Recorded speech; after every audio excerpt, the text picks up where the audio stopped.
NEET 2024 होने वाली है। इस एग्जाम में बायोलॉजी को लेकर कई विद्यार्थियों के क्वेश्चंस रहते हैं कि बायोलॉजी सब्जेक्ट में फुल में से फुल मार्क्स कैसे स्कोर करें, तो बायोलॉजी सब्जेक्ट में जो सिली मिस्टेक होती है उसे कैसे रिमूव करें। इसके लिए डे साइंस इंस्टीट्यूट की पूरी टीम अवेलेबल है। डे साइंस इंस्टीट्यूट की टीम पिछले सालों में जो नीट का एग्जाम हुआ था, एनटीए द्वारा कंडक्ट करवाया गया था, उस एग्जाम में कई छात्रों के 360 में से 360 मार्क्स दिलाए गए थे। तो कई छात्रों के मन में क्वेश्चन होते सर उन छात्रों में क्या वर्क किया जिसके कारण 360 में से 360 मार्क्स प्राप्त किए, अपने को क्या करना चाहिए, क्या नहीं करनी चाहिए जिसके कारण हमारी एरर रिमूव हो जाए। Good morning sir. जैसा अभी हमें पता है कि नीट पास आने वाली है, तो हमें फिजिक्स, केमिस्ट्री, बायो सारी चीज़ें इक्वली करनी है और अच्छे मार्क्स लेने हैं। तो इसलिए हम बायो में सिर्फ क्वेश्चंस लगाएं या फिर अभी हमें एनसीईआरटी और अच्छे से प्रिपेयर करनी चाहिए जिससे हम 360 आउट ऑफ 360 स्कोर कर सकें। अच्छा है क्वेश्चन आपका कि बहुत सारे बच्चों के सामने प्रॉब्लम है कि अभी अपने पास बहुत थोड़ा सा टाइम बचा है, उसमें अपन एनसीईआरटी पढ़ें या क्वेश्चन लगाएं या किस तरह से अपन प्रिपेयर करें। तो इसके लिए सबसे बेस्ट है कि अपने पास इतना टाइम नहीं है कि हम एनसीईआरटी के लाइन टू लाइन आप गहनता से अपन पढ़ते जाएं। तो अभी अपन जो टेस्ट सीरीज शुरू करने जा रहे हैं उसमें हम लोगों ने जो क्वेश्चन फ्रेम किए हैं वो इस तरह से फ्रेम किए हैं कि एनसीईआरटी का एक एक टॉपिक, एक एक पॉइंट उसके अंदर सम्मिलित है। तो आप जो ही पेपर आपका होता है यहाँ पेपर दीजिए, पेपर देने के बाद घर पे जाइए आप, उसके बाद में जो पेपर है उसको पूरा का पूरा आप एनसीईआरटी से मिलाइए उसको, कि एक एक स्टेटमेंट है उसको आप एनसीईआरटी देखिए कि गलत क्यों है, ये सही क्यों है। तो एक पेपर में आपका एक पूरा का पूरा चैप्टर तैयार हो जाएगा, उसमें आप में ऐसा कोई क्वेश्चन नहीं बचेगा जो आप उस एग्जाम में नहीं कर पाओ। Thank you sir. सर जो हमारी सिली मिस्टेक्स होती हैं पेपर में, मतलब क्वेश्चन तो आता है पर जल्दी जल्दी में अगर मिस्टेक हो जाए तो उसे रिमूव कैसे करें अच्छे से, मतलब कितना टाइम दे क्वेश्चन को, एक क्वेश्चन को। देखो आपने जो पूछा ना कि सिली मिस्टेक को कैसे रिमूव करें, तो उसके लिए आपको 2-3 बातें ध्यान रखनी है शुरुआत में। पेपर को जैसे अटेम्प्ट कर रहे हो ना, तो पहले पेन लो और उसको क्वेश्चन को अच्छे से पढ़ो, और उसमें जब पूछा कि इनकरेक्ट है तो इनकरेक्ट को मार्क कर दो, करेक्ट पूछा तो करेक्ट को मार्क करके फिर ऑप्शंस को रिमूव करते रहो कि ये तो नहीं होगा, ये भी नहीं होगा, ये भी नहीं होगा। उसके बाद में उनमें से अपने इजीली आ जाएगा वो आराम से। लेकिन क्वेश्चन को पढ़ते टाइम पे वही होती है पहली सिली मिस्टेक, तो कि करेक्ट को इनकरेक्ट पढ़ा, इनकरेक्ट को करेक्ट पढ़ा, तो वहाँ से रिमूव होना शुरू हो जाएगी धीरे धीरे। Good morning sir. मैंने लास्ट टाइम जो अटैम्प्ट दिया था उसमें मेरे 580 मार्क्स थे, उसके कारण मेरे थोड़े बहुत मार्क्स बायो में कम रह गए। तो अब लास्ट टाइम पे स्ट्रैटेजी की अपनाऊंगी इससे कि बायो को अच्छी तरीके से पढ़ पाऊँ और फुल आउट मार्क्स को गेन कर पाऊँ। क्वेश्चन बहुत रेलेवेंट क्वेश्चन है। अल्टीमेट एम तो हमारा ये है कि to get very good marks in biology, क्योंकि बायोलॉजी का जो वेटेज है 50% है, यू नो इट, हाँ। और 50% वेटेज की वजह से that is very important factor to get selected in examination, right. यहाँ हम बात करें डीए साइंस इंस्टीट्यूट की, तो पिछले 2 सालों में या उससे भी पहले कि हम रिकॉर्ड देखें तो कई बच्चों के 360 आउट ऑफ 360 हमने दिए हैं। अब आपकी स्ट्रेटेजी की बात है, I know that you are a good student, तो आपको एनसीईआरटी यू ऑल नो, बहुत बार जो भी आपको पढ़ा रहे हैं उन्होंने बताया है, एनसीईआरटी इज़ ब्रह्म वाक्य फॉर यू, हाँ, ब्रह्म किताब है आपके लिए, बाइबल है आपके लिए। आपको एनसीईआरटी की एक एक लाइन, एक एक वर्ड, टेक्निकल वर्ड, टर्म्स, इसके अलावा जो लिटरेचर में जो टर्म्स आती हैं इंग्लिश के टर्म, क्योंकि because we belong to this North India ना, तो कुछ प्रॉब्लम हमको वर्ड्स में भी आती है। पेपर में पिछले साल बहुत लेंदी पेपर आया हमारा ना, और उसमें लैंग्वेज में भी बड़ी प्रॉब्लम आई, राइट। एक तो बात ये ध्यान आपने रखनी है। एनसीईआरटी के सपोर्टिंग कुछ बुक्स पढ़ सकती हैं, अदरवाइज एनसीईआरटी के अलावा कुछ पढ़ने की आपको ज़रूरत नहीं है। जो मॉड्यूल्स हमने दिया इंस्टीट्यूट का उसको पढ़िएगा, उसमें उसी एनसीईआरटी को ईजी लैंग्वेज में, कोई और रेफरेंस बुक कंसल्ट करने की आपको बिल्कुल भी ज़रूरत नहीं है। लास्ट 5 ईयर्स की हम बात करें तो एक आध क्वेश्चन का भी छोड़ दीजिए, 2 साल में तो कोई क्वेश्चन एनसीईआरटी से बाहर आया नहीं, ठीक है ना। यदि एक आध हम क्वेश्चन देखें तो इकोलॉजी का एक आध क्वेश्चन करंट अफेयर से आ जाता है, राइट। अब दूसरी बात स्ट्रेटेजी की, एक बात ध्यान रखिए, एनसीईआरटी आपने पढ़ा है, एनसीईआरटी में हर यूनिट के पहले जो एमिनिएंट स्कॉलर है उस यूनिट का, उस पर भी उसकी बायोग्राफी दी हुई है। कई बार क्वेश्चन आए हैं, हाँ, who is the Darwin of 20th century, first unit में दिया हुआ है, अर्नेस्ट मेयर। ऐसे ही हर यूनिट के साथ में आपको जो स्कॉलर दिया है, एमिनिएंट स्कॉलर दिया, उसकी बायोग्राफी आपको याद करनी है। इकोलॉजी में दिया है रामदेव मिश्रा, हाँ, RD मिश्रा नहीं है, R मिश्रा है। मिश्रा की भी स्पेलिंग MISRA है, SH नहीं है। आए हैं ऐसे क्वेश्चन, तो उस पर आपको ध्यान देना, राइट। दूसरी बात आपने क्या देखनी है कि हर चैप्टर के बाद में जो एक्सरसाइज दी है, एनसीईआरटी में जो एक्सरसाइज दी है और एग्जाम्पलर दिए हैं, वो भी आपने करने। अननेसेसरी डिटेल बिल्कुल ज़रूरत नहीं है, हाँ, you have not to do research here, केवल एनसीईआरटी में ही आपने बात करनी है। हाँ, एनसीईआरटी में पढ़ना, दिल से पढ़ना है, दिमाग में उसकी स्ट्रेटेजी बनानी है, दिमाग में वीडियोग्राफी होनी चाहिए। जो टर्म्स आप पढ़ रहे हैं उसका मीनिंग आपको अच्छी तरह से पता होना चाहिए। कुछ की टर्म्स जैसे प्रियॉन है, you can not visualise prion, उसको आपने याद ही करना है। एक छोटी सी आपके पास पॉकेट डायरी होनी चाहिए। बॉटनिकल नेम्स बहुत ज़्यादा नहीं है, जोलॉजिकल नेम्स बहुत ज़्यादा नहीं है। जो जो अभी इस चैप्टर में जितने बायोलॉजिकल नेम्स हैं उनको एक बना दीजिएगा, याद आपके हो जाएंगे, बराबर हो ही जाते हैं, ठीक है ना। ये स्ट्रेटेजी आपको बिल्कुल बना के रखनी चाहिए। एक और इम्पॉर्टेंट बात मैं आपको बताता हूँ। इम्पॉर्टेंट बात बेटा ये है, कभी कभी बहुत ईजी क्वेश्चन आता है और बच्चा हाइपर हो जाता है, इधर उधर देखता है, मुस्कुराता है शास्त्र बच्चों के साथ में, और ऐसा बड़ा टिक मार करके आता है, बाहर आता है, पता लगा 5 नंबर गए। I am remembering one incident, 2016 का क्वेश्चन था, you know that viability of the pollen grain of wheat and rice is 30 minute. NCERT में दिया 30 मिनट। उसी क्वेश्चन में विच ऑप्शन इज का 30 मिनट, एक और दिया half an hour, more than one option. बच्चा 30 मिनट देखकर, क्योंकि एनसीईआरटी में बोल्ड लेटर्स में प्रिंटेड है, एनसीईआरटी में 30 मिनट्स का टिक मार के आया बराबर। पता लगा कि हाफ एन आवर भी तो वही होता है। तो you have not to do this silly mistakes, and definitely biology is comparatively easy subject. Time आपको बराबर देना है, 50% वेटेज देना है। पिछले साल हमारे बच्चे के यहाँ पर 360 आए, you also can get 360 out of 360। Sir, जैसा कि मैं पिछले पेपर्स देते आ रहा हूँ तो उन्होंने मैंने बहुत ज़्यादा नेगेटिव मार्किंग की है, तो आने वाले टेस्टों में मेरे से नेगेटिव मार्किंग ना हो, इसलिए आप मुझे कुछ बताएं। बेटा क्वेश्चन तो तुम्हारा बहुत सुंदर है, बहुत बढ़िया क्वेश्चन पूछा है। अधिकांश बच्चे निगेटिव मार्क्स कर रहे हैं। देखिए जो पेपर है, समय सबके लिए वही है, जो 3 आवर 20 मिनट्स है उसी में हमें मैनेज भी करना है। क्वेश्चन को बहुत ढंग से और बहुत समझते हुए रीड करना है। रीड करके हमको उसमें देखना है इनकरेक्ट क्या आ रहा है और करेक्ट। यहाँ पर सबसे बड़ी मिस्टेक होती है, और हमको आता हुआ क्वेश्चन हम गलत कर बैठते हैं कि हम वो पूछ रहा है इनकरेक्ट और हम उसमें करेक्ट हमको रटा हुआ होता है, और उसी के आसार से हम आंसर तुरंत बना देते हैं। वहाँ पर विशेष ध्यान देना होता है। निगेटिविटी एक सबसे ज़्यादा इनकरेक्ट में होती है। एक कई बार क्वेश्चन जो आते हैं हमारे मल्टीपल आंसर क्वेश्चन, जिसमें मोर देन वन आंसर बनते हैं, वहाँ पर या सेटिंग वाले क्वेश्चन पर वहाँ पर भी विशेष ध्यान देना पड़ता है।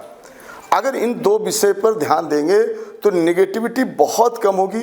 बस रीडिंग, क्वेश्चन को रीड करने में, जो हम पढ़ रहे हैं क्वेश्चन में, उसको हमें देखना है कि वो क्वेश्चन में क्या कह रहा है, क्या पूछ रहा है। अगर हम उसको देख लेंगे तो हमारी निगेटिविटी नहीं होगी। तो नेगेटिव मार्किंग को कंट्रोल करने के लिए पेपर के ड्यूरेशन में सबसे बड़ी बात एक तो होती है टाइम मैनेजमेंट।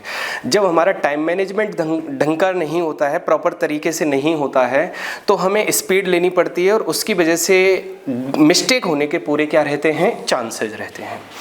दूसरा जो ये है कि हमने जब एनसीईआरटी पढ़ी है या रीड की है तो उसमें कई बार चीज़ों में कन्फ्यूजन रह जाता है, और कन्फ्यूजन रहने की वजह से वहाँ हम चेक करते रहते हैं कि दूसरा सही है, तीसरा सही है, तीसरा सही है या चौथा सही है, इन 2 के बीच में खेलते रहते हैं और फिर हम रिस्क लेते हैं, और उसकी वजह से भी एक नेगेटिव मार्किंग होने के पूरे क्या रहते हैं, चांसेस रहते हैं।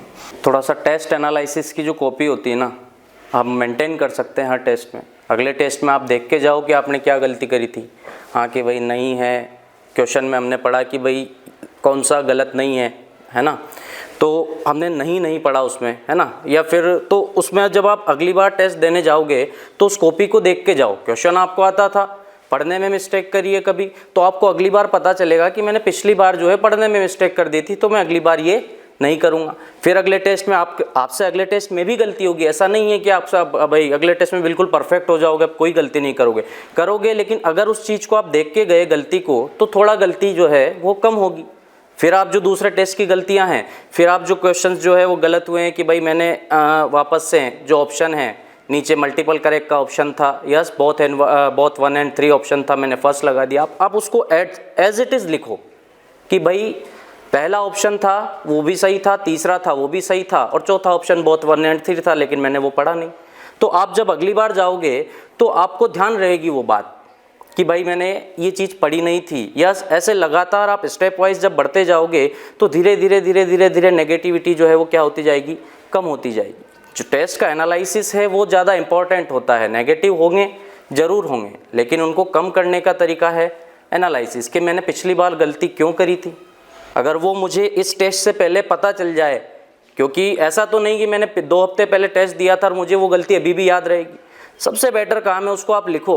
लिखने से आपको तुरंत पता तो चलेगा ना कि उस गलती को मैंने क्या गलती करी थी, तो आपको थोड़ा सा माइंड में वो चीज़ रहेगी। धीरे धीरे वो चीज़ इम्प्रूव होगी और नेगेटिव मार्क्स आपके कम होंगे।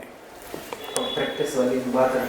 और प्रैक्टिस जो है आपको, जैसे टेस्ट में भाई 60 मिनट्स बायोलॉजी के लिए दिया जाता है, तो जब आप प्रैक्टिस करते हो तो प्रैक्टिस को टाइम बाउंडेड करना चाहिए।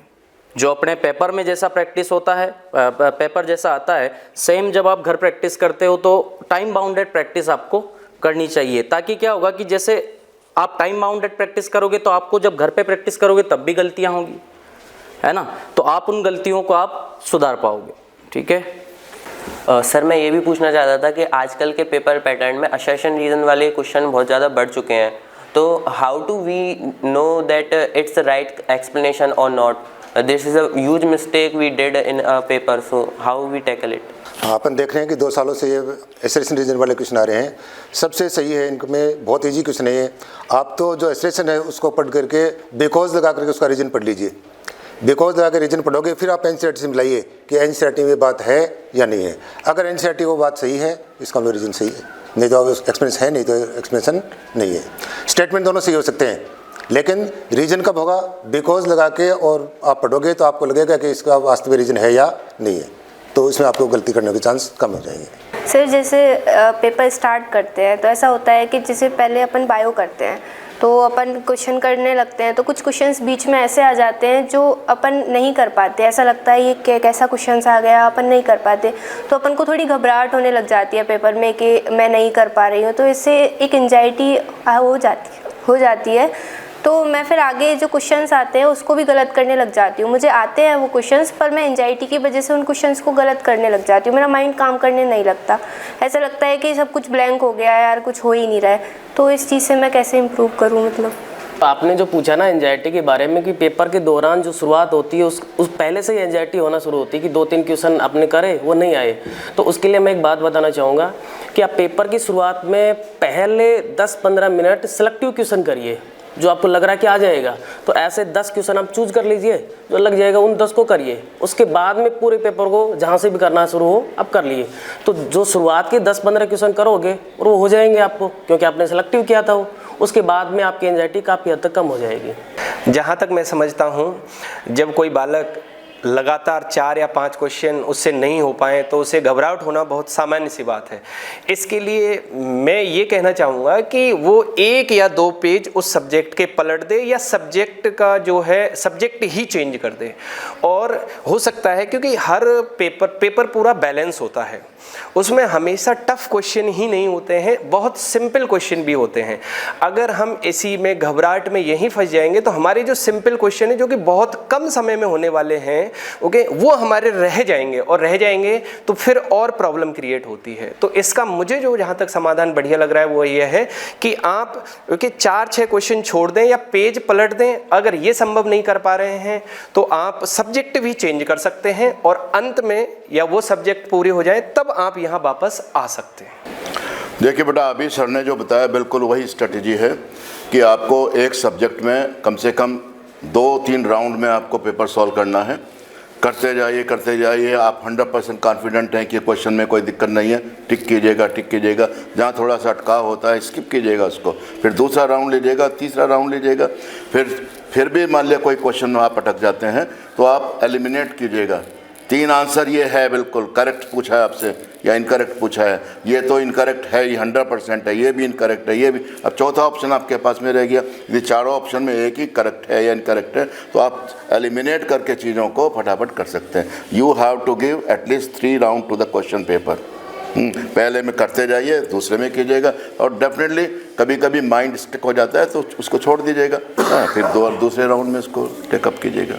और इन्हीं प्रॉब्लम्स को हम ध्यान में रखते हुए हमने जो टेस्ट सीरीज लॉन्च की है उसमें जो पेपर बनाया जा रहा है या बन रहा है उसमें इन प्रॉब्लम्स का या इन चीज़ों का ध्यान रखा गया है कि बच्चे को कौन कौन सी प्रॉब्लम जो है जो उसके मेन एग्ज़ाम में जो 5 मई को एग्ज़ाम है उसमें जो वो फेस कर सकता है उसी हिसाब से इस पेपर को जो है फ्रेम किया जा रहा है, जिसमें मैक्सिमम या पूरी एनसीईआरटी आपकी कवर हो सके और आप घर पर जा कर के उसे क्या कर सकें, चेक कर सकें। यस, अभी जो सर ने आपको बताया उसमें मैं एक एडिशन आपको ज़रूर करता हूं कि जो टेस्ट सीरीज बनाई गई है उसमें इस बात का भी ध्यान रखा गया है कि जो चैप्टर के बाद में समरी है, समरी यूजुअली हम नहीं पढ़ते हैं और ऐसा कुछ चैप्टर्स में है कि समरी में दिया हुआ है और मेन टेक्स्ट में वो टर्म नहीं दी हुई है, तो you have to pay attention to summary also. हाँ, समरी, उसके बाद में एक्सरसाइज एनसीईआरटी के चैप्टर के बाद में, और उसके जो एनसीईआरटी एग्जाम्पलर हैं, तीनों बात पर आपको विशेष ध्यान देना है। और शुरू में मैंने बताया यूनिट का जो एमिनिएंट स्कॉलर है, 4 बातें मैंने बताई हैं, क्वेश्चंस डेफिनेटली इसमें से आ रहे हैं। नीट 2024 में बच्चे बायोलॉजी में अच्छे अंक कैसे प्राप्त करें, डीएस साइंस इंस्टीट्यूट की जो देश की प्रख्यात फैकल्टी है उसके द्वारा ये डिस्कशन किया गया और निश्चित रूप से मुझे विश्वास है कि नीट की तैयारी कर रहे बच्चों को इसका अवश्य लाभ मिलेगा। तो मैं डीएस साइंस इंस्टीट्यूट की जो देश में की प्रख्यात फैकल्टी जो डीएस साइंस इंस्टीट्यूट में है उसके द्वारा जो जूलॉजी का बॉटनी का जो डिस्कशन किया गया उससे मेरा ये मानना है पूरे देश के बच्चों को लाभ मिलेगा और इसके लिए मैं बायोलॉजी की पूरी टीम को तहे दिल से धन्यवाद देता हूँ।